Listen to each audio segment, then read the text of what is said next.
Now, those of you who read these trendy new magazines at the moment may have read a few articles about this mythical creation of those magazines, the new lad. I'm glad to say that my first guest tonight is proud to be an old lad. Please welcome Jeremy Clarkson.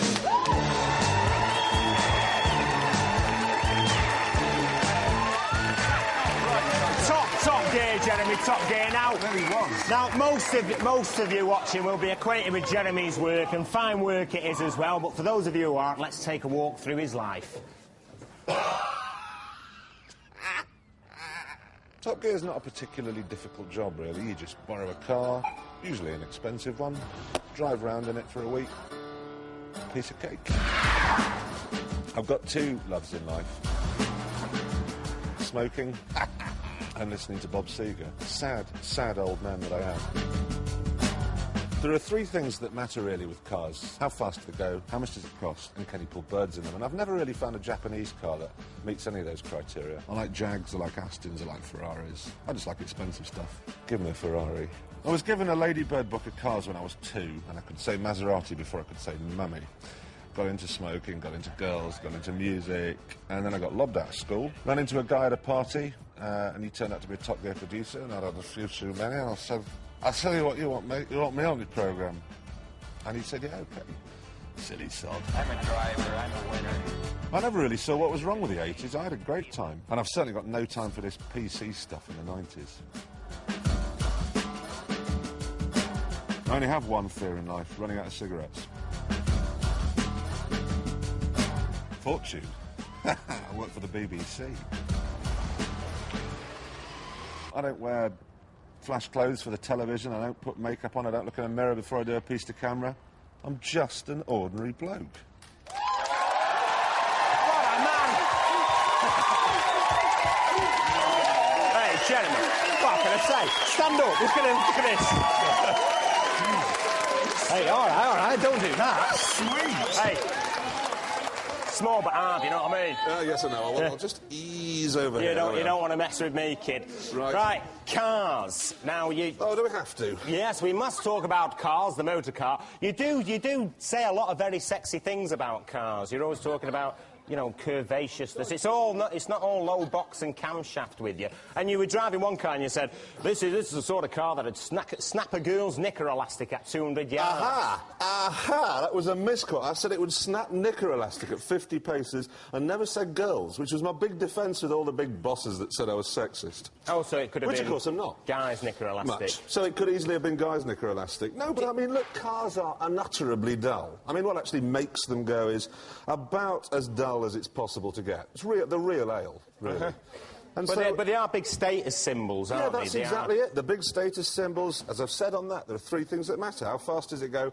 How much does it cost? Can you pull birds in? That's it. Can you put... Now, there's a lot of girls... Or blokes. I won't say birds. There's a lot of girls in the audience tonight. Would you go out with a guy just because he had a flash car? My case. Blimey, I'm getting rid of that Peugeot 309 I've got. You see, you're diesel. You're no good at all, me with my Jag. Yeah, no, but people were talking about... I mean, somebody said that you're a bit of a sex symbol to a lot of gay men. This was in... No, it's true.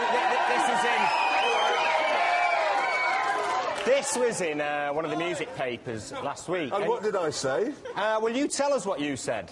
Oh, I can't remember.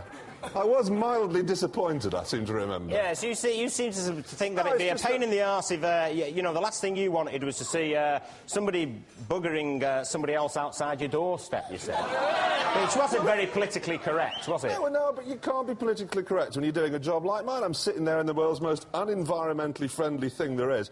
I'm not a PC person. I'm from the north. You're from the north. You shouldn't be PC either. I'm not saying I'm PC, but... Good. But I mean...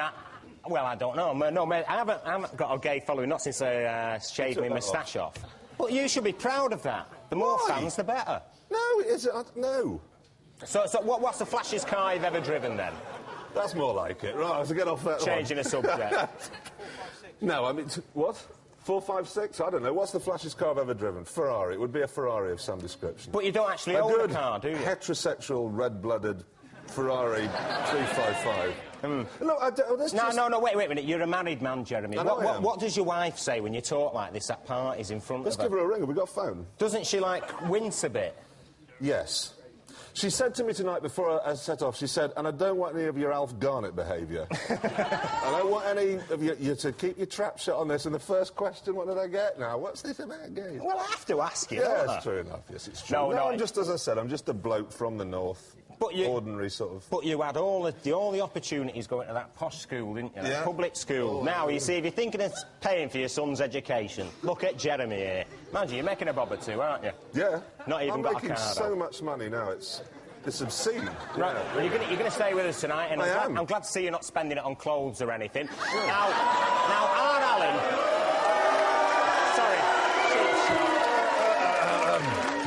Hello, pot, have you met kettle? Lovely. How much was that? Listen, we're moving on swiftly now. How much less than £5 Get your own was back. it was this? Get your own back later on. Have we seen his shoes? Now, Aunt Alan Can we just... Chelsea boots? Now- They went out years ago, You mate. can't be bickering like we're in some local over half a pint of Ken's horrible old ale. suit. I believe, though, some car companies don't like you because you've slagged them off. Some? Yeah. I mean, Most don't. why do you do that? Why do I say that cars are rubbish? Yeah. Well, it would be very easy, I know, to go on and say they're all absolutely lovely except for the shape of the ashtray, but, I mean, I think the car's the second most expensive thing that someone buys. You've got to tell it how it is. And most cars are rubbish. Really. I mean, they're just dull as ditch water. Do you just do clogging it up so the that roads. the only ones you get given to review are fantastic, dead expensive? No, because I get them flash all. I phones? drive every car. I mean, my street's just... So who would you like to be complete. sponsored by? What, if I was to be sponsored by anyone? Marlborough. OK.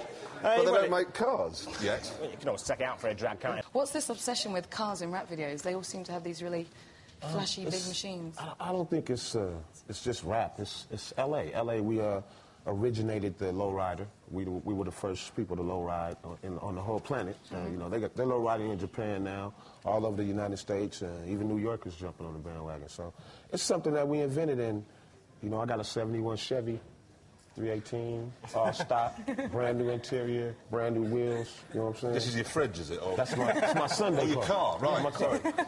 It's my Sunday car. Lowrider. Yeah. And you know, the kind of cars that hop up and down. They haven't got a clue what a lowrider is. Yeah, It's the cars that you see in the videos with the hydraulics, with the switches, you know what I'm saying? Bump up and down. You know what I'm saying?